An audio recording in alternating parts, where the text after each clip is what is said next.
जीवन का यदि विश्लेषण करें तो एक बात दिखाई देती है कि जीवन प्रवाहमान वस्तु का नाम है। जीवन स्थिर चीज का नाम नहीं। इसलिए लोग कहते हैं जीवन एक यात्रा है।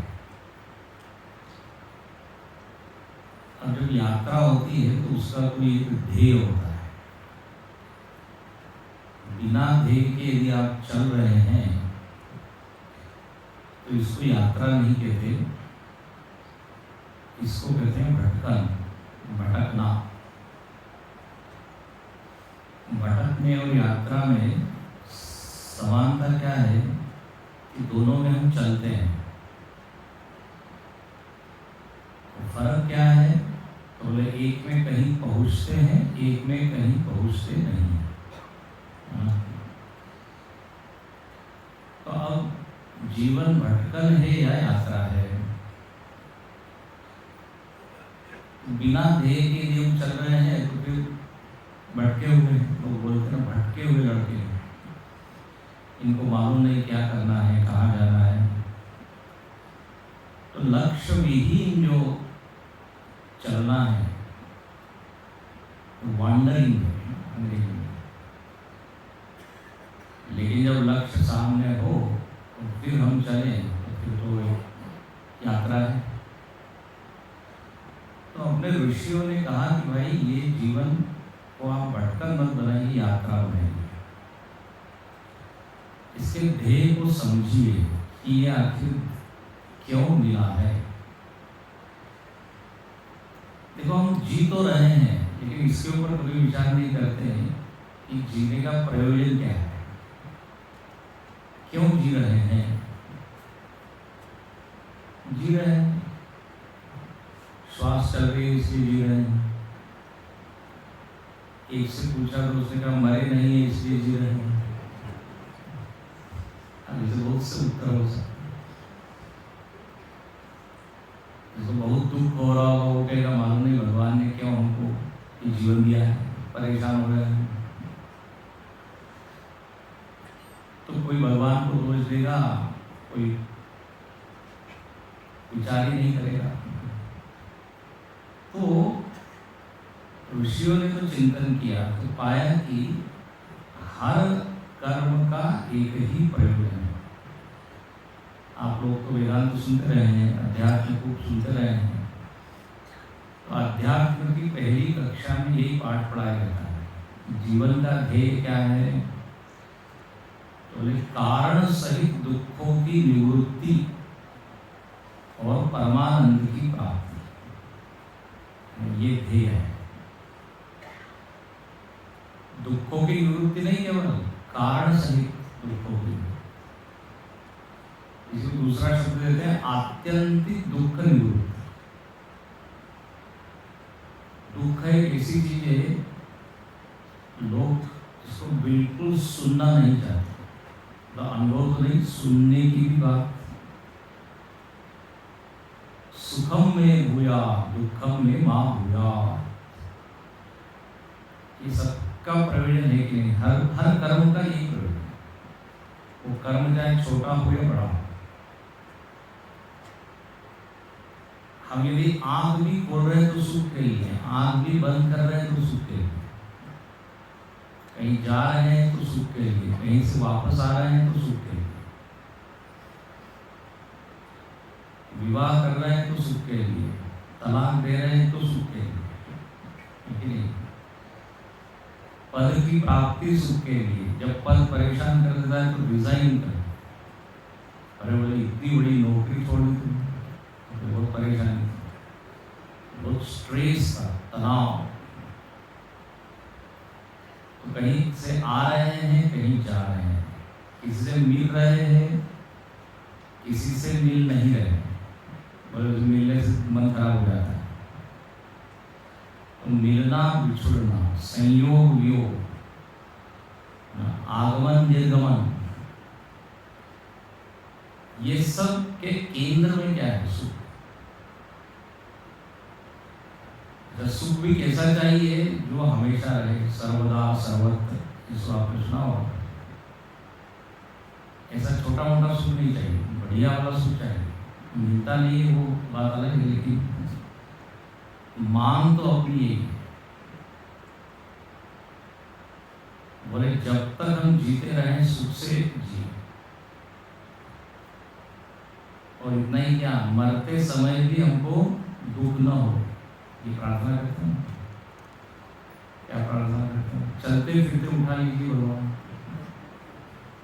उसका मतलब यही है कि पेनलेस डेथ, बोले बड़ा भाग्यवान है वो। मतलब हर क्षण जो है सुख से भरा हो, ये हम लोगों की बहुत बड़ी एक अपेक्षा है, मांग है, इच्छा है। और दुख का तो गंध मात्र भी हमको पसंद है। यदि मालूम पड़ता है, मालूम पड़ेगा कि यहाँ जाने से दुख होगा, तो बिल्कुल जाना कैंसल कर। शिविर में जाने से बहुत परेशानी होगी, कैंसर। आप लोगों के लिए नहीं कह रहा, जो लोग नहीं आए। तो यदि यही ध्येय है कि सुख मिले, सुख मिले, सुख मिले, तो अब इस पे इसके आगे विचार ये किया गया कि व्यक्ति को सुख ही क्यों चाहिए, दुख में ऐसी क्या समस्या है। देखो, ऋषियों का चिंतन हम सुना है, उपनिषद के ऋषियों का चिंतन। सुख ही क्यों चाहिए, दुख क्यों नहीं? तो ये भी नियम आपने पहले सुना होगा, हर व्यक्ति इस जगत में, बल्कि कहा जाए हर वस्तु अपने अपने स्वभाव की ओर चलती है। ध्यान से सुनिए, अपने अपनी प्रकृति की ओर चलती है। स्वभाव के विरुद्ध चीज उसको भार लगता है। जैसे पंछी को पिंजरे में रहना बड़ा कष्टदायी है, क्योंकि वो उसके स्वभाव के विरुद्ध है। पेड़ को ऊपर चलना ही अच्छा लगता है, यदि आपने उसको ढक दिया परेशान होगा। यदि कहीं छेद होगा उस पात्र में जिससे आपने उसमें निकला है, पानी को आप मोटर से कितना ही ऊपर चढ़ाइए, मोटा पाते वो नीचे बह जाता है। और अग्नि को आप कितना ही नीचे ले जाएंगे, वो कहाँ जाएगी? ऊपर। जरा देखिए, हर वस्तु का स्वभाव है, उस ओर ही वो वस्तु चलती है, उसी में वो कंफर्टेबल फील करती है। तो हम लोग यदि सुख की ओर ही भाग रहे हैं, तो हमारा स्वभाव कहीं ना कहीं क्या होना चाहिए? सुख ही होना चाहिए। बिल्कुल ये तर्क से सिद्ध है ना, युक्तिपूर्वक विचार से सिद्ध। तो हमारा स्वभाव या प्रकृति स्वरूप दो शब्द बोलना चाहिए, वो क्या है? सुख है। अब ये सिद्ध हो गया सुख है, तो अब सवाल ये है कि यदि मैं सुख रूप हूँ, सुख स्वरूप हूँ, आनंद स्वरूप हूँ, क्योंकि मुझको आनंद ही अच्छा लगता है, दुख भार लगता है, मतलब दुख इज नॉट माय नेचर। शरीर को यदि रोग हो जाए तो पूरा शरीर प्रयत्न करता है वो रोगाणु को निकाल दिया। बोले कहाँ से घुस गया? Foreign material. अब वैसे शरीर में मालूम नहीं लाखों चीजें हैं, कितने जीवाणु, कितनी चीजें हैं, लेकिन जो उसके स्वभाव के विरुद्ध है वो उसको भाग हो, और तभी हम बीमार हो जाते हैं। प्रयत्न ये होता है कि निकले, जो स्वभाव के विरुद्ध है वो बोझा, वो कहते जैसे किसी ने कहा कि एक हम टोपी देते हैं, एक टोपी आप पहनिए, लेकिन आपको 24 घंटे पहननी है, 365 दिन। बोले नहीं, भार हो जाएगा। उसने कहा कंधे पे इतना भारी सिर आप ढोते हो, तो एक छोटी सी टोपी पहनने में क्या है? तो देखो, कंधे पे सिर है, उसका कोई हमको बोझा नहीं, भार नहीं। क्यों? क्योंकि वो शरीर का ही एक अंग है, भाग है, स्वरूप है। लेकिन उससे इतर कुछ भी चीज, सर्प को विष जो है कभी भी भार नहीं होता, लेकिन वही एक गुण अपने शरीर में आ जाए भाग जाता। तो कहने का अर्थ है, निर्णय यही निकलता है कि मैं आनंद रूप हूं। तो फिर प्रश्न ये किया ऋषियों ने, खुद ही चिंतन किया, यदि मैं आनंद रूप हूं तो हमेशा वो आनंद में रहना चाहिए। भाई जिसकी जो प्रकृति होती है वो उसी में वो रहता है। अब शक्कर की प्रकृति है मीठा, स्वभाव उसका है मिठास, तो शक्कर 24 घंटे मीठी है ही नहीं। दिन में खाओ, रात में खाओ, रविवार को खाओ, सोमवार को खाओ, मिठास उसकी वैसी बन गई। तो शक्कर की प्रकृति का स्वभाव मिठास है, तो वो स्वभाव कहते हैं उसको है जो आता जाता नहीं है। हिंदी में, संस्कृत में उसको कहते हैं अहेयम अनुपादेयम। न तो उसका त्याग होता है, हेय नहीं है, हे मतलब त्याज्य, अहेय है। शक्कर में मिठास हमेशा ही है। अच्छा, उस मिठास को कहीं से लाना भी नहीं है। यदि आपको हलवा बनाना है तब तो आपको शक्कर डालनी पड़ेगी, क्योंकि उसको मीठा बनाना है, क्योंकि आटे का स्वभाव नहीं है मीठा होना। आटे में जो मिठास आई है वो क्या है, आगंतुक है, शक्कर से उसने उधार ली। लेकिन शक्कर को मीठा होने के लिए थोड़ी कुछ करना है, वही 24 घंटे हर देश में, हर काल में। अब अमेरिका में खाए तो वहाँ मीठी होगी, पाकिस्तान में खाए तो भी। तो देश काल के द्वारा मर्यादित नहीं है, स्वभाव के साथ। अग्नि गर्म ही है, तो मेरा स्वभाव आनंद रूप है, तो मुझको भी हमेशा कैसा होना चाहिए, आनंद, हमेशा चेहरे पे स्माइल। लेकिन स्माइल तो होती नहीं, बोले एक माइल अवे।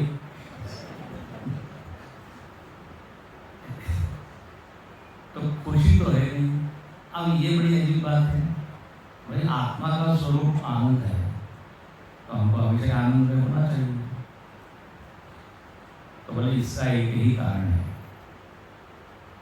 आनंद होते हुए भी यदि हम दुखी है तो एकमेव कारण ये है कि हम अपने स्वरूप को जानते नहीं है। समझ आ रही बात? अपने पास कोई चीज है फिर भी अनुपलब्ध सी लग रही है, तो उस अनुपलब्धि का कारण केवल एक ही है कि मुझको मालूम है। अब मुझको मालूम नहीं है, मैं जानता नहीं, इसी को शास्त्रीय भाषा में कहेंगे अज्ञान। ठीक है, तो अज्ञान शब्द थोड़ा भारी लगता है, अज्ञान है। अज्ञान मतलब क्या, मैं जो मेरा स्वरूप है उसको मैं जानता नहीं। अब इस अज्ञान की निवृत्ति कैसी होगी, तो उपनिषद ने जो ज्ञान दिया है, बोले इसको आप पढ़िए, सुनिए, श्रवण कीजिए, तो हमारी पहचान ये उपनिषद करा रही है। मजेदार बात है, हम सब लोगों को पहचानते हैं, खुद को नहीं पहचानते। आत्म राम की खबर न जाने, मथुरा जाए चाहे काशी, पानी में मीन पियासी, मोहे सुन सुन आवत हासी। मछली पानी में और प्यासी है, हम आनंद सागर में बैठे हुए हैं, जो आनंद सिंधु सुखरासी। राम जी का वर्णन है, अस प्रबुद्ध अक्षत अविकारी, सकल जीव जग दीन दुख। तो अज्ञान के कारण ये सब समस्या है। तो बोले अज्ञान की निवृत्ति किससे होगी, ज्ञान से। ज्ञान कैसे होगा, तो बोले श्रवण से। ज्ञान कैसे होगा, ज्ञान मतलब यहाँ पे आत्मज्ञान, स्वयं का ज्ञान, दुनिया का ज्ञान। हालांकि दुनिया के ज्ञान के लिए भी श्रवण एक माध्यम है, लेकिन यहाँ तो बिना श्रवण की बात बनती है। इसलिए उपनिषद कहते हैं आत्मा वारे श्रोतव्य मंतव्य निधिध्यासितव्य, यही साधन है। यदि हमको अपने आनंद स्वरूप का अनुभव करना है तो 3 चीज करनी पड़ेगी, श्रवण मनन निधिध्यासन। तो यहाँ पर हम बार बार शब्द आ रहे हैं अभिध्यानात् अभिध्यानात्, कई बार आ चुका है। तो ध्यान किया, निधिध्यासन किया, कि उसके पहले मनन, उसके पहले श्रवण। अच्छा, अब श्रवण के पहले भी एक चीज, श्रवण बिल्कुल अच्छी क्वालिटी का हो। अच्छी क्वालिटी का श्रवण तभी होता है जब मन अच्छी क्वालिटी का होता है। और मन की बढ़िया क्वालिटी मतलब जिसमें एकाग्रता हो, जो जागृत हो, जो अलर्ट हो, सावधान हो। ऐसे आधे अधूरे मन से श्रवण होगा तो फिर ज्ञान भी आधा अधूरे होगा। एक व्यक्ति हमसे मिले, बड़े अच्छे वो जिज्ञासु और साधक, वो कहते रहे कि बोले जब भी मुझको सत्संग में जाना होता है, श्रवण करना होता है, तो मैं ऑफिस से 1 घंटा पहले घर में आ जाता हूँ और थोड़ी नींद ले लेता हूँ, नहा लेता हूँ, फ्रेश होता हूँ और फिर तैयार होके जाता हूँ। ये है श्रवण के लिए भी एक तैयारी चाहिए। ये नहीं इधर उधर जा रहे, मार्केट में जा रहे, सब्जी लेने जा रहे, चल देख लेते हैं स्वामी जी क्या बोल रहे हैं, ऐसे लोग। तो श्रवण के पहले मानसिक तैयारी,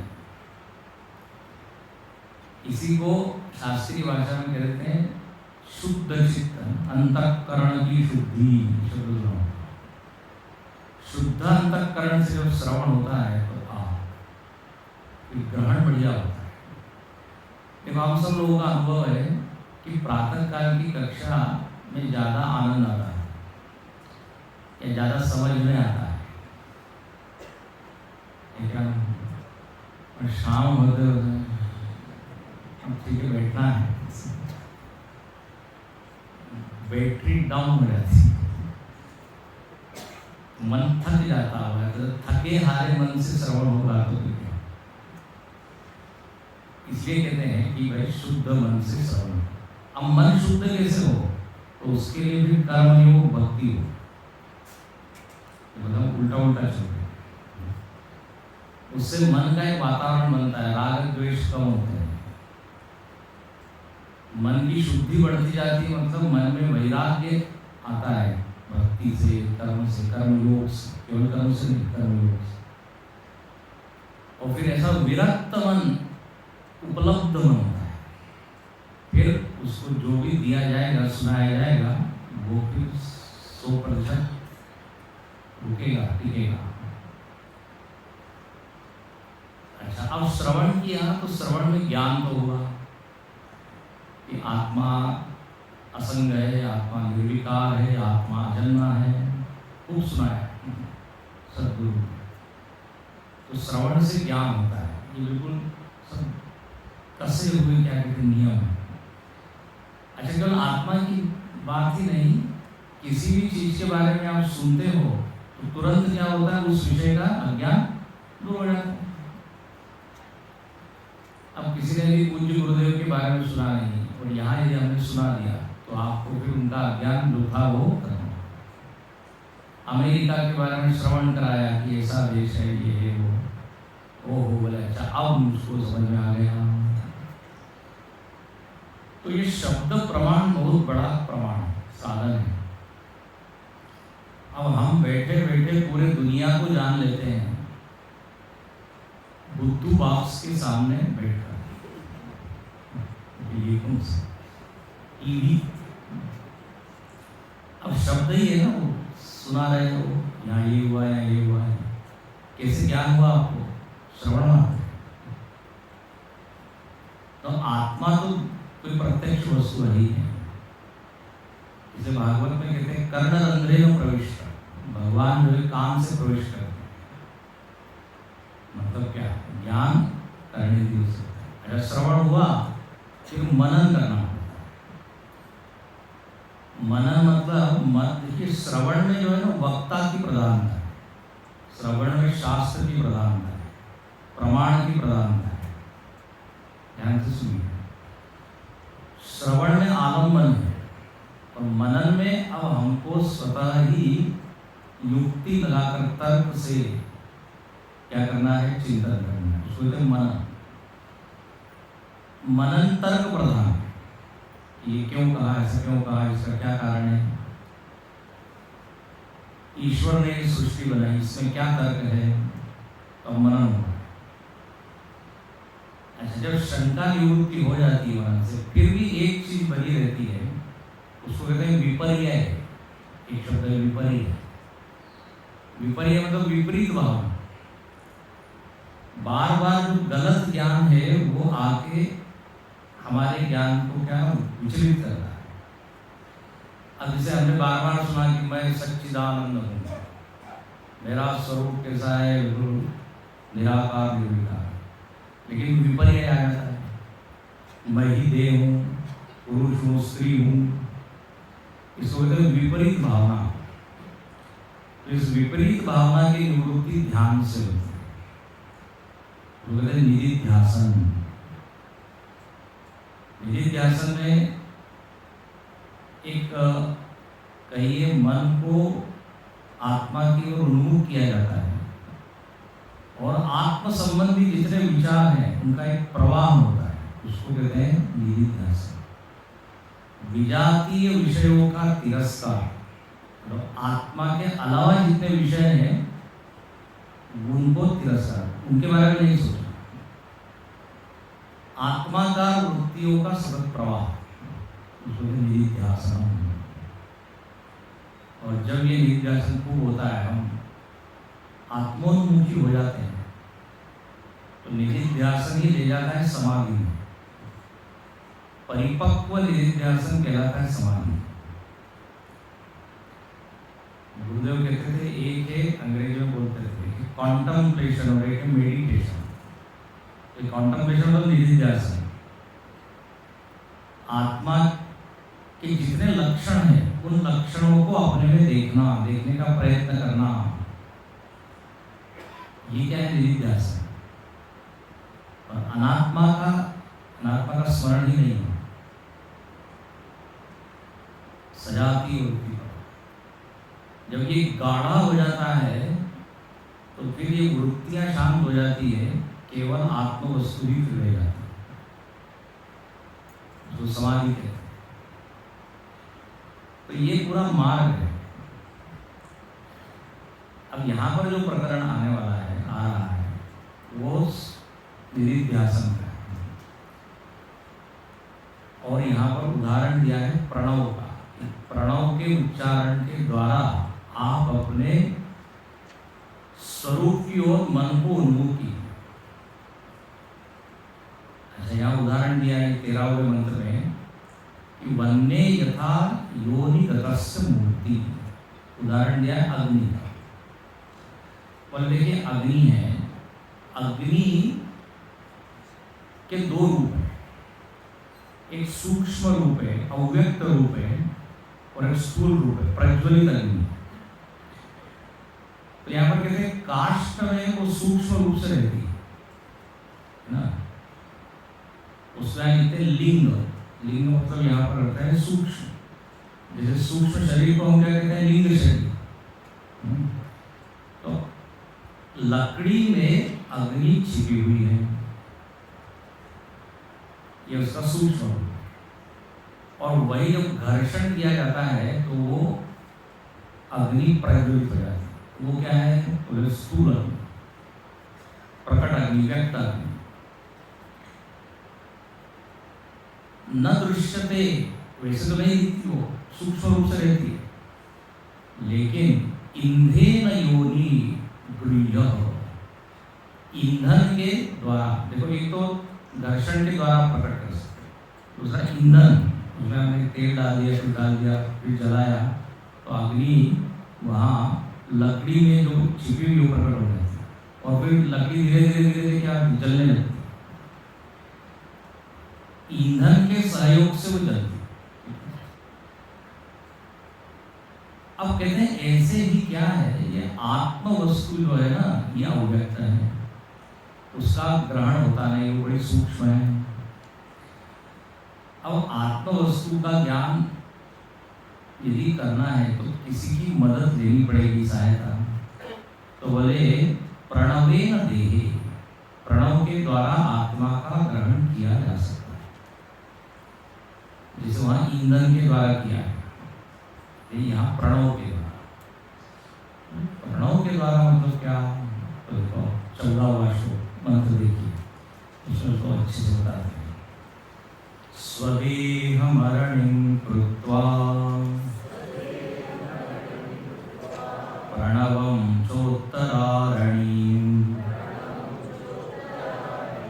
ध्याननिर्मथनाभ्यासात् देवं पश्येन्निगूढवत्। स्वदेहमरणिं कृत्वा प्रणवं चोत्तरारणीं ध्याननिर्मथनाभ्यासात् देवं पश्येन्निगूढवत्। अब यहाँ ऋषि क्या कहते हैं, बोले आदेश दे रहे हैं, पश्येत, देवं पश्येत, देव को देखो, आत्म तत्व को अनुभव करो, आत्म तत्व का अनुभव करो, देखो। कैसे देखे, तो बोले ध्यान से, ध्यान निर्मथनाभ्यास। अच्छा, ये ध्यान की प्रक्रिया बताने के लिए यहाँ एक दृष्टांत दिया। बोले अग्नि मंथन होता है, अरणि मंथन होता है। अरणि मतलब लकड़ी का एक टुकड़े होते हैं। प्राचीन काल में यज्ञ आदि होते थे तो वहाँ अग्नि की आवश्यकता होती। तो पहले माचिस तो नहीं थी, तो ये लकड़ी के 2 कप्स होते थे, उसका घर्षण होता था, उसमें से फिर चिंगारी पकड़, उसको पंडित जी लोग किसी कपास में ले लेते हैं, कपास जलने लगता है, फिर उसको हवन कुंड में करते हैं। अभी भी ऐसा होता है, आपने देखा होगा कहीं कहीं। चिन्मय विभूति में जब अपने कोलवन पुणे के पास जो बड़ा आश्रम है, वहाँ प्रणव गणेश भगवान का मंदिर है, गणेश का, तो वो बहुत बड़ा आयोजन हुआ था।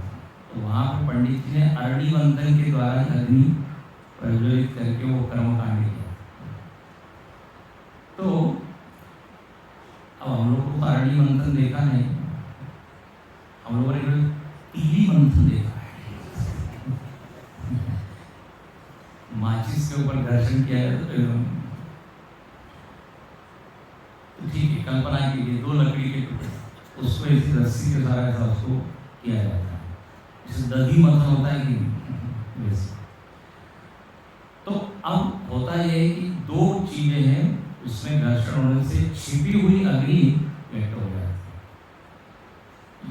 यही मंत्र कैवल्य उपनिषद में भी आया, तो एक शब्द का फर्क है। पाशम दहति पंडित, ऐसा उसमें आता है, यही है। आत्मानं अरणिं कृत्वा प्रणवं चोत्तरारणीं ज्ञान निर्मथनाभ्यासा पाशम दहति पंडित, प्रसिद्ध उदाहरण। तो बोले ये तो हो गया उदाहरण, दृष्टांत। अब सिद्धांत में क्या है, 2 कप और अग्नि क्या है। तो देखो, एक है प्रणव, ओम, ये हो गई, और दूसरा है स्वदेहम, स्वदेहम अरणि और प्रणवम उत्तरारण्य। उत्तरारण्य और अधरारण्य, ऊपर के अरण्य और नीचे के। तो स्वदेह अपना शरीर। अब यहाँ देह से आप अर्थ लीजिए मन, क्योंकि ध्यान में देह से ज्यादा काम किसका है, मन का है। देह को बिठाना है, वो तो है ही, लेकिन मन जैसे दूसरे लिए भी आया है, प्रणवो धनुष शरो आत्मा। धनुष और बाण और उसके ऊपर मन को रखिए, वहाँ आत्मा शब्द का ओंकार के सहारे, हाँ, मन से क्या परमात्मा का ध्यान कीजिए।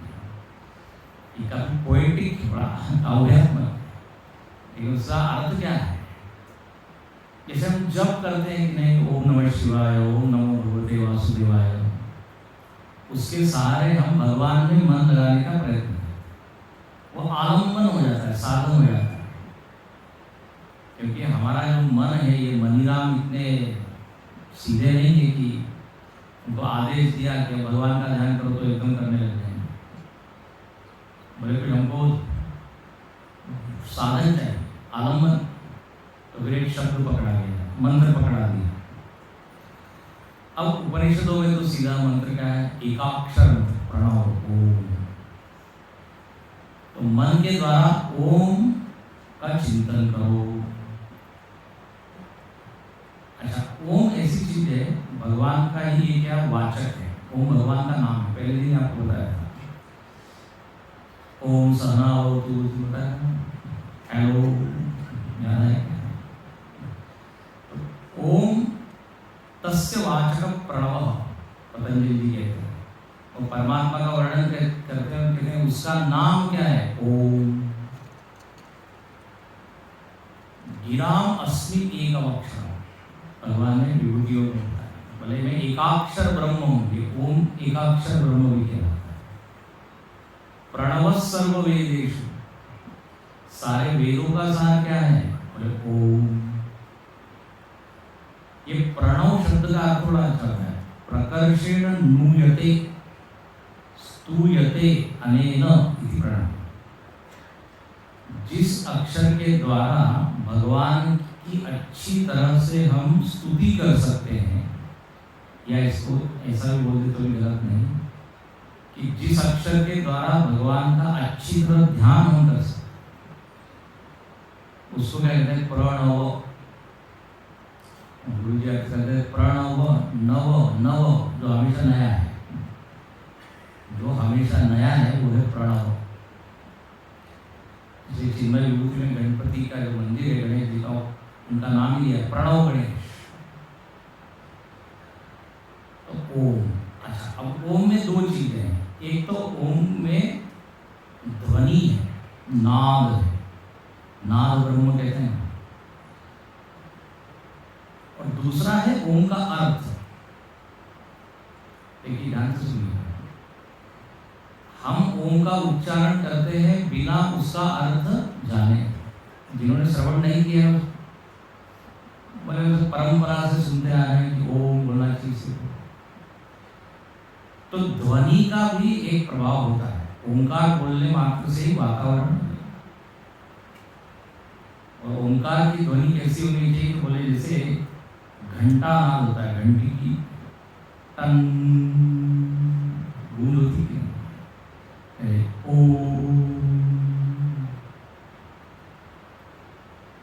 ओम का उच्चारण करने मात्र से आपेक्षिक शांति मिल जाती है। मतलब पहले से थोड़ी अधिक हम अधिक शांत हो जाते हैं। तो ध्वनि है, लेकिन अब कहते हैं ध्वनि के साथ साथ ध्यान भी कीजिए कि ओंकार किससे बना हुआ है?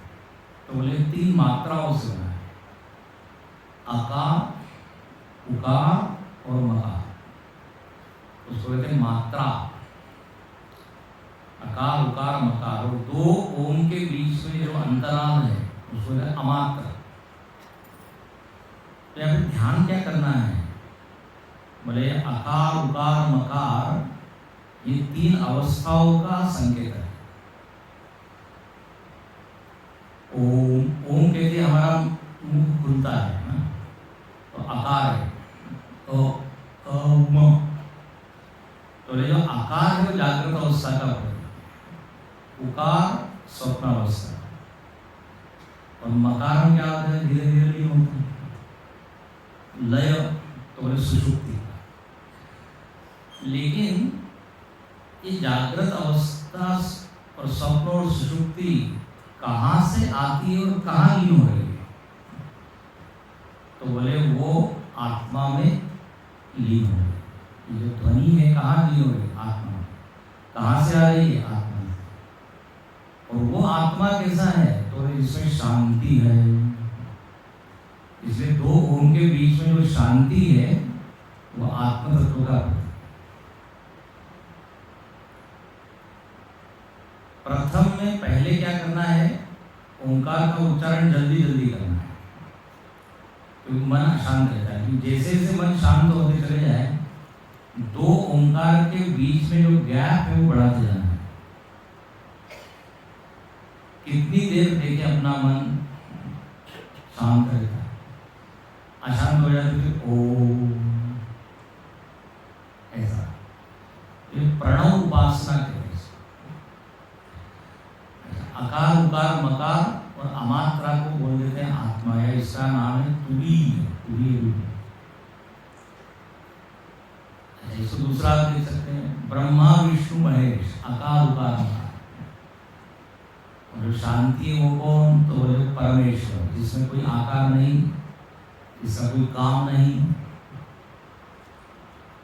विश्व तेजस प्राज्ञ, विराट हिरण्यगर्भ ईश्वर, ये सब तीन के प्रतीक।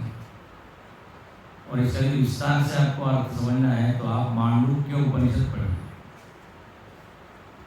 उसमें 13 मंत्रों में ये प्रणव का ही वर्णन है। ओम, एतत् सर्वम, ओम ही है सब। ओम में पूरा ब्रह्मांड समेटा, क्योंकि ब्रह्मांड व्यक्त होता है, स्थिर होता है, लीन होता है। तो ये प्रणव के द्वारा अपने मन को एक ऊंची स्थिति में हम ले। ये है अरणी मंथन भीतर। मन एक अरणी हो गई और ओंकार। अच्छा, इसका फल क्या होगा? तो बोले जैसे वहां अव्यक्त अग्नि प्रकट हो गई, ऐसे यहाँ ज्ञानाग्नि प्रकट हो गई। आत्म वस्तु के जितने लक्षण है वो हमको अनुभव में आए। बोले हमने सुना था कि आत्मा कैसा है? नित्य है। वृत्ति का नित्य, वृत्ति आती है, थोड़ी देर रहती है, जाती है, लेकिन मैं कैसा हूँ? देखो, आत्मा का सामान्य ज्ञान सबको है। ध्यान से सुनिए। सामान्य ज्ञान का अर्थ है कि मैं हूँ और मैं जानता हूं कि मैं हूं, ये सामान्य है। इसको शास्त्रीय भाषा में कहते हैं मैं सत्य हूं और मैं बोलेगा चित्त हूं। सत्य हूं मतलब अहम अस्मि, मैं हूं। और चित्त मतलब मैं जानता हूं कि मैं हूं, मुझको भान है, ये हो गया। ये तो बड़ी आराम से हम समझ जाते कि मैं हूं और मैं जानता हूं। कभी झगड़ा होता है तो तुरंत बोलते नहीं हैं, तुम जानते नहीं हो मैं कौन हूं। तो अहम सत्य और अहम चित्त ये तो ठीक है, लेकिन अहम आनंद, हम बोले ये जरा ये कुछ को समझ में नहीं है। तो अब सामान्य ज्ञान है, लेकिन इसमें जो विशेष चीज है, आनंद का जो लक्षण है, आनंद एस्पेक्ट, वो छिपा हुआ है। आनंद के लिए हमको जाना पड़ता है कहाँ? बाहर विषयों में। आनंद मुझे नहीं है, आनंद दुनिया में। अरे बोले यही तो आपको समझना है ध्यान से और ज्ञान से, नहीं तो सारी मेहनत बेकार। आत्म रमण, हम आत्मा को रमणीय नहीं मान पाते, आत्मा भी आनंद रूप। जिस दिन ये बात समझ ली उस दिन हो गया, मंजिल भी। आत्मरमण, आत्म क्रीड़ा। महात्मा को कुछ नहीं होता लेकिन आनंद भरपूर होता है। तो बोला आनंद आया कहां से? वो खुद ही आनंद रूप। उन्होंने ये खोज कर ली।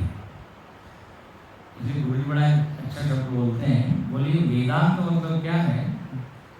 Discovery channel. डिस्कवरी मतलब है कवर को हम हटा रहे हैं। टीवी पर भी होती है डिस्कवरी, दिखाते क्या क्या चीज है। तो ये ध्यान और श्रवण मनन, इससे हम अपनी ही खोज कर लेते हैं और उसको ज्ञान होता है। वही अग्नि है, ज्ञानाग्नि।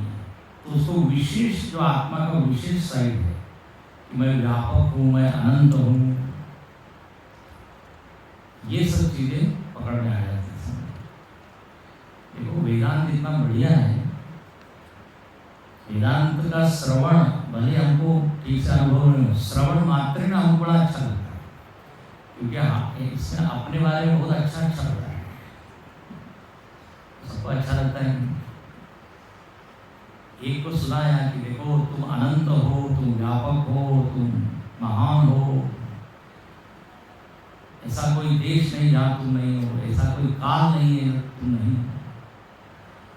तो वो व्यक्ति ने कहा कि मैं मानता तो था कि मैं बहुत बड़ा आदमी हूँ, लेकिन इतना बड़ा हूँ ये नहीं सोचा, इतना बड़ा कभी कल्पना नहीं। मैं अजन्मा हूँ, मेरी कभी मृत्यु होती नहीं, न जाते ये थे, इतनी अच्छी अच्छी बात होती है। आजकल जो लोग बोलते हैं पॉजिटिव थिंकिंग, तो वेदांत बिल्कुल पॉजिटिव थिंकिंग, और केवल ऐसा मतलब झूठ नहीं बोल रहा है कि झूठ को थोड़ा दिलासा दिलाने के लिए कि तुम आनंद रूप हो, वैसा सत्य है। अब जिस दिन हमको ये हम खोज कर ले तो कहते हैं पश्चेत देवम, इस आत्मदेव को देखिए प्रणव के साथ। आप किसी दूसरे मंत्रों का भी उपयोग कर सकते हैं, लेकिन यहाँ प्रणव की। अच्छा, और अब आगे 2-3 उदाहरण दिए, कहा कि देखो ये विचार मंथन होगा प्रणव के सहारे, प्रणव का, तो क्या होगा, वो अव्यक्त जो ज्ञान है वो व्यक्त हो जाएगा। उसके लिए उदाहरण दिए, जैसे तिलेषु तैलम दधनीव सर्पी तापस्रोतस्सरणीषु चाग्निः एवमात्मात्मनि गृह्यते सो सत्येनैनं तपसा येनुपश्यति तिलेषु तैलं दधनीव सर्पी रापस्रोतस्सरणीषु चाग्निः एवमात्मात्मनि गृह्यते सो सत्येनैनं तपसा योनुपश्यति।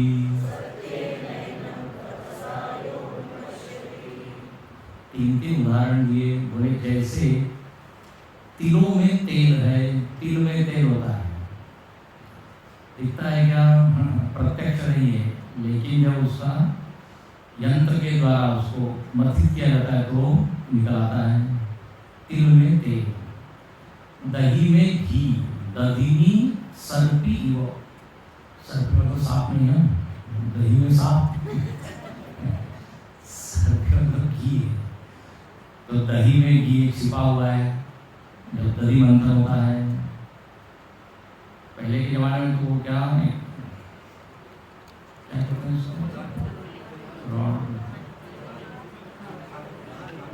मथानी, मराठी में क्या रवि कहते हैं, तो मथानी। अब आजकल तो मथानी कहते हैं, तो डाला मिक्सर में यंत्र, तो क्या उसमें मक्खन निकलेगा, फिर मक्खन को गर्म कीजिए घी निकलेगा, तो जो अव्यक्त था वो प्रकट हो गया। कैसे, कुछ करना पड़ा, मंथन।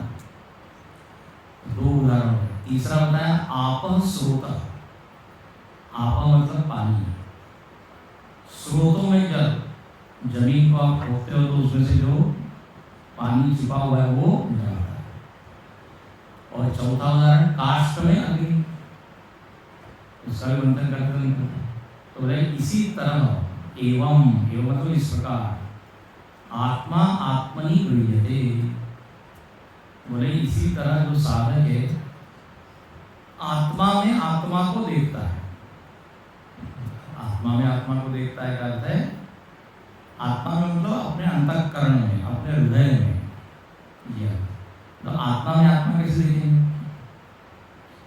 अभिप्राय यह है अपने ही भीतर, भीतर कोई आत्मा बोल दी, अंतःकरण को कई बार आत्मा बोल देते,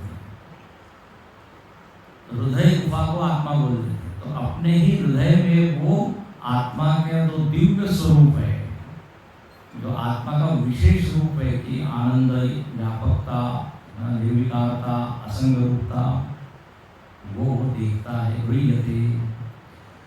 अच्छा, क्यों वो देख पाया? तो बोले ऊपर तो कहा कि उसने ध्यान किया, मंथन किया, विचार मंथन, और इस मंत्र में दो और साधन बताते हैं जो सुनने लायक है। बोले सत्येन तपसा, सत्य और तप के द्वारा उसको ये उपलब्धि हासिल हुई। मतलब जिसके जीवन में सत्य नहीं, तप नहीं, स न पश्यति, तो सत्य चाहिए। व्यवहार में सत्य, देखो दो तरह के सत्य है, एक व्यावहारिक सत्य और एक पारमार्थिक सत्य। पारमार्थिक सत्य मतलब आत्मतत्व। अब व्यावहारिक सत्य को यदि हम नहीं संभाल पाए हैं या अपने जीवन में व्यावहारिक सत्य ही नजदीक न हो, तो पारमार्थिक सत्य तक कैसे पहुंचेंगे? व्यवहार में सब झूठ का ही सब व्यवहार चल रहा है, झूठ ही लेना, झूठ ही देना, झूठ ही भोजन, झूठ जमेना, रामायण में। और फिर वो कहता है अरे मुझको आत्मा का कोई ज्ञान ही नहीं हो रहा। समझ रहे हैं क्या हम कह रहे हैं? पहले व्यवहार का जो सत्य है उसको संभालना पड़ता है, और वो धर्म के द्वारा होता है। यदि जीवन में धर्म हो, सदाचार हो, तो वाणी में सत्य, व्यवहार में सत्य, कर्म में सत्य, कपट नहीं हो। इसको कहते हैं ना, अंतःकरण को पहले सजा लिए, शुद्ध कीजिए, अलंकृत कीजिए सत्य के द्वारा। वाणी का श्रृंगार कीजिए सत्य के द्वारा। जो शरीर को हम सजाते हैं लेकिन वाणी को नहीं सजाते, इसलिए कहा सत्यम ब्रूयात्, आगे प्रियम ब्रूयात्, आगे हितम ब्रूयात्, आगे मितम ब्रूयात्। बोलने में चार गुण होने चाहिए। पहला है सत्य, फिर प्रिय, लोग एकदम बोल देते हैं, मैं तो बोल देता हूँ जो सही है, अरे उसको आप मीठा करके बोलिए। सत्य बड़ा कठोर होता है, लोग बोलते, लेकिन उसको मीठा करके भी बोला जाता है। आंवला जो है खट्टा होता है ना, इन चाशनी में उसको रखते हैं तो फिर क्या हो जाता है? तो खट्टे वाले को भी मीठा करके खाया जाता है। आम इत्यादि को भी कच्चा आम, तो शब्द को मीठा बनाने का प्रयत्न करना, ऐसा कठोर, कड़वा और कोई बोलता है कि क्या कहते हैं कि फूल गिर रहे हैं ऐसा लगता है, कोई बोलता है तो लगता है पत्थर बरस रहे, घायल कर दिया किसी। कोई धनुष बाण पिस्तौल की जरूरत नहीं, शब्द ही काफी। और ये शब्द हमारे स्वामी जी कहते रहे, शत्रुओं को बनाने की इंडस्ट्री। यदि हम शब्द को ठीक से नहीं जानते हैं तो बोलते जाएगा और शत्रु पैदा होते रहेंगे। और यदि हम बोलना जाने तो देखिए मित्र ही मित्र, इसलिए कहते हैं जिह्वाग्रे वसति लक्ष्मी, जिह्वाग्रे मित्र बांधव। जीव के आगे मित्र और शत्रु बैठे हुए हैं, बाहर नहीं है। वशीकरण यह मंत्र है, तजिदे वचन कठोर। तो सत्य की बात की, दूसरे भी उसमें है सत्य, सत्यमेव जयते। अच्छा, सत्य मतलब क्या? यहाँ परिभाषा दी, यथाभूत यथार्थ वचनम। अन्य जगह भी आया है। सत्य बोलना मतलब क्या? जैसा आपने देखा वैसा व्यक्त करना, बिना उसमें मसाला मिर्च डाले। या बिना उसको घुमाए, उसको कहते हैं सत्य। देखा कुछ और बता कुछ रहे हैं तो क्या बोलेंगे? झूठ बोल रहा है। झूठ मतलब यथार्थ से आपने कुछ अलग बोला, तो बोले ये जरा सावधानी होनी चाहिए। मैं हमेशा कहता हूँ, कई बार मैंने बताया भी होगा, जो सत्संगों में आते हैं, झूठ बोलने में और सत्य बोलने में किसमें लाभ है, किसमें हानि है? तो बोले सत्य बोलने में लाभ ये है कि आपको याद रखना नहीं पड़ता, ठीक है ना। झूठ यदि बोला है तो याद रखना पड़ता है। ये व्यक्ति सामने आएगा तो ऐसा बोला। तो अब इससे क्या होता है, अपने चित्त के ऊपर एक एक्स्ट्रा लोड हो जाता है, अतिरिक्त। नहीं तो सत्य बोला और भूल गए, लेकिन एक होता है इसलिए सत्य के ऊपर बहुत जोर दिया। और अब हम बचपन से कहानियां सुनते आ रहे हैं, हाँ झूठ बोल रहा है वो, भेड़िया आया। अब जब उसने सच बोला तब भी लोगों ने विश्वास नहीं किया, तो हम अविश्वसनीय हो जाते हैं। मिथ्या भाषण से अविश्वसनीय, और हम लोगों की छवि हो जाती है, अरे उसने बोला है क्या, बिल्कुल बिल्कुल विश्वास मत करना, उसको बड़ा अनुभव है। तो यहाँ पर कहा कि भाई आपको आत्म तत्व को जानना है जो कि परम सत्य है, तो पहले वाणी का सत्य को समझिए। सत्य इसको खूब चिंतन किया जा सकता है। तीसरा लिखते हैं तपसा। आत्मज्ञान के लिए एक और आवश्यक साधना जरूर ये वो है तपसा। और यहाँ तपसा मतलब मत समझना कि अब तो हमको सामने जो पर्वत दिख रहे वहां जाना पड़ेगा। तप कहते हिमालय की याद आती है। तप के भी बड़े आयाम हैं। तप का अर्थ शंकराचार्य ने लिखा है, मनसः च इंद्रियाणाम ऐकाग्र्यम परमं तप। मन और इंद्रियों को एकाग्र करना तप। ओ केवल ठंडे पानी से नहाना ये तप नहीं होता, वो भी है करना। लेकिन वेदांत में किस तप की आवश्यकता है? मन और इंद्रियों को एक जगह लगाना। तो तप कहते ही उसमें एक ध्वनि क्या होता है कि जिससे बड़ा कष्ट है, जो आसानी से नहीं किया जा सकता है। तप कहते ही हम क्या कहते हैं, क्या समझते हैं? तकलीफ हो, तब करना पड़ेगा, तो कष्ट सहन करना पड़ेगा। यदि कष्ट न हो तो तब क्या? देखो ये तप सब लोग करते हैं, सैनिक लोग भी तप करते हैं। वो तप कर रहे हैं इसलिए हम आराम से यहाँ बैठे हैं। किसी को भी यदि उपलब्धि मिली है आज, तो उसका मूल क्या है? तप। तप आधार सृष्टि भवानी का मानना है। तो कोई खिलाड़ी है, तो कोई संगीतकार है, कोई कलाकार है, कोई महात्मा है, जरूर उसने मन और इंद्रियों को एकाग्र किया होगा अपने ध्येय। और यहाँ पर भी ये तप की जरूरत है। तपसा ब्रह्म विजिज्ञासस्व, तैत्तिरीय उपनिषद में आता है। गुरु कहते हैं शिष्य को, तप के द्वारा तुम ब्रह्म को जान लो। तप करो, विचार करो, चिंतन करो। तो सत्येन एनम तपसा, ये हो गया। और यदि उसने कर लिया तो फिर क्या अनुपस्थिति वो देखता है? क्या देखता है? तो अंतिम मंत्र में उसका वर्णन, उसी परम तत्व को देखता है। वो परम तत्व क्या है? फिर से बताया, सर्वव्यापिनम् आत्मानं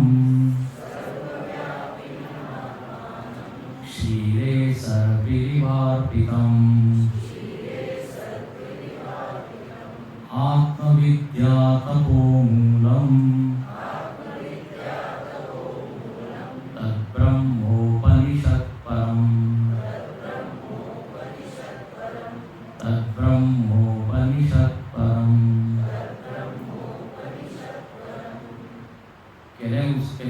उसको साक्षात्कार होता है। क्या? सर्वव्यापिनम् आत्मानं, बोले ये आत्म वस्तु को आप एक जगह सीमित मत कीजिए, हर देश में, हर काल में, हर वस्तु में, मतलब व्यापक।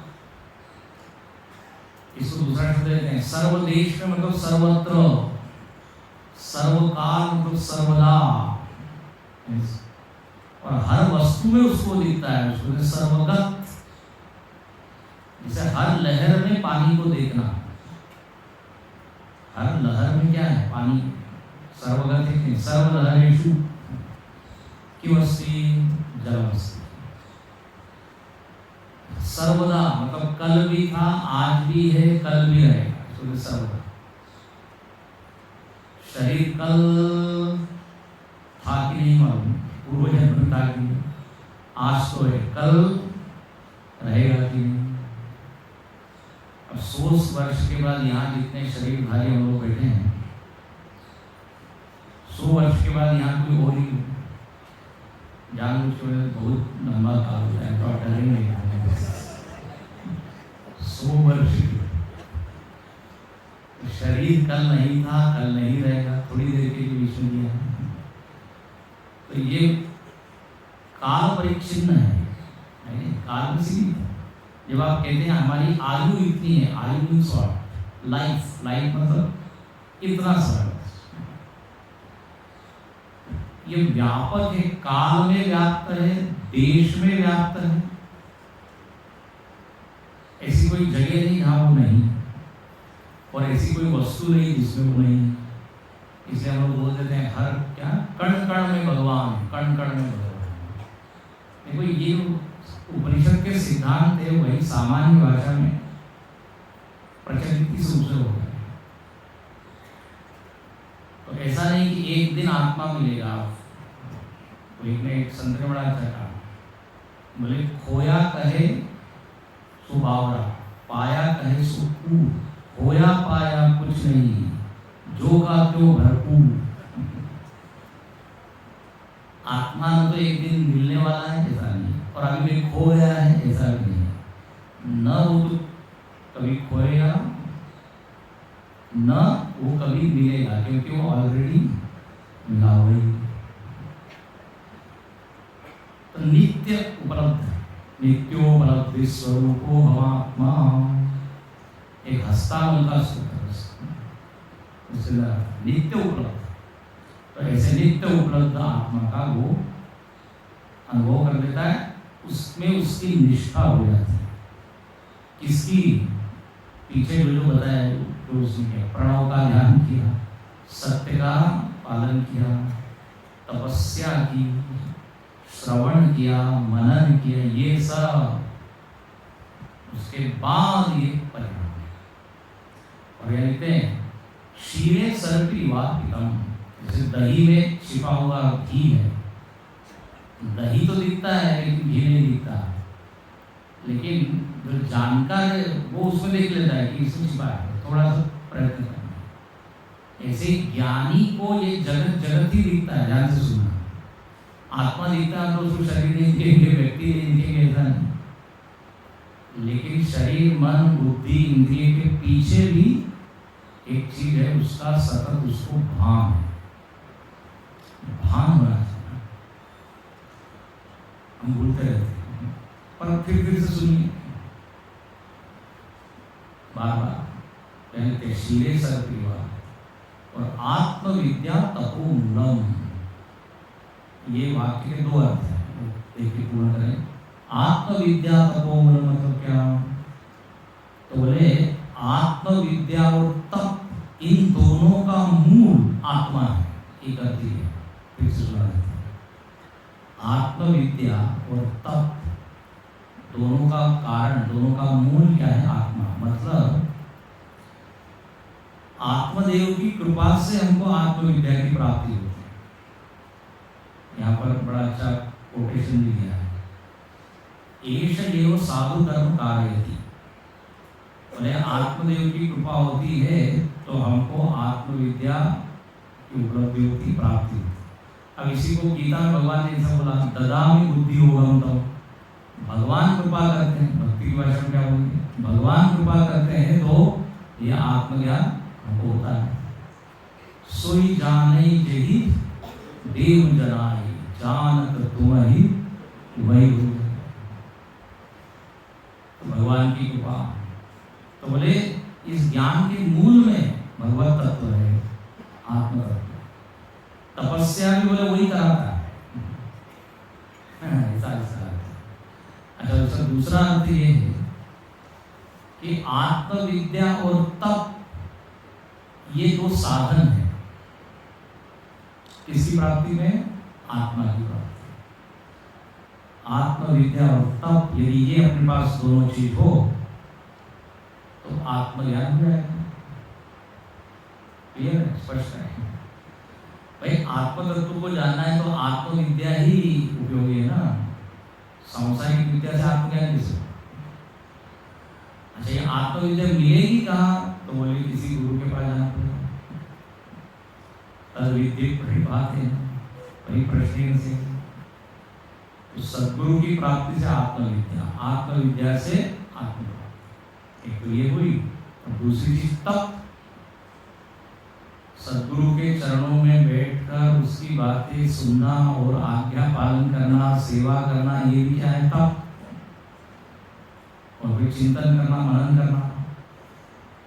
ये यदि दोनों हो जाए तो बस ये आत्म साक्षात्कार के लिए दोनों कारण है, मूल है।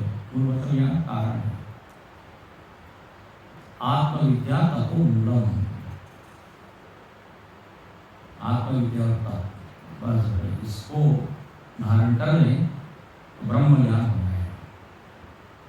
और यही ब्रह्म ज्ञान क्या है? सर्वश्रेय कराने वाला। श्रेय मतलब कल्याण करने वाला। इस तरह यहाँ पर ये पहला है, तद ब्रह्मोपनिषद परम, तद ब्रह्मोपनिषद परम। इसमें हम बोल दिया ब्रह्मोपनिषद, ब्रह्मोपनिषद। हम तो श्वेताश्वत उपनिषद पढ़ रहे हैं। श्वेताश्वत उपनिषद में ज्ञान किसका कराया? ब्रह्म का। इसे ब्रह्मोपनिषद। ऐसा ही ब्रह्मोपनिषद यहाँ पर पूरा हुआ। इस पहले अध्याय का नाम है। अच्छा, दो बार यहाँ बोला है, इसका मतलब अध्याय की समाप्ति। अब अथ द्वितीयोध्याय हो। स्वामी समय हो गया है। अब अथ ने अब अनिति की कर रहे हैं। अब द्वितीय अध्याय में प्रवेश करेंगे हम कल। द्वितीय अध्याय में पहले 4 मंत्रों को हम देखेंगे, 4-5 मंत्र। तो उसमें केवल प्रार्थना की है। देखो, ध्यान करना है, ध्यान करना है, लेकिन ध्यान करने के लिए बहुत सारी चीजें आवश्यक है। शरीर अच्छा हो, मन अच्छा हो, इंद्रिय अच्छा हो। तो इसमें प्रार्थना ही प्रार्थना है। भगवान आप कृपा कीजिए कि मैं ध्यान के योग्य हो सकूं। हाँ, बड़ी अच्छी प्रेयर प्रार्थना है। और उसके बाद कोई विषय आज अभी सूचना दे देते हैं। ओम पूर्णमदः पूर्णमिदं पूर्णात् पूर्णमुदच्यते पूर्णस्य पूर्णमादाय पूर्णमेवावशिष्यते। ओम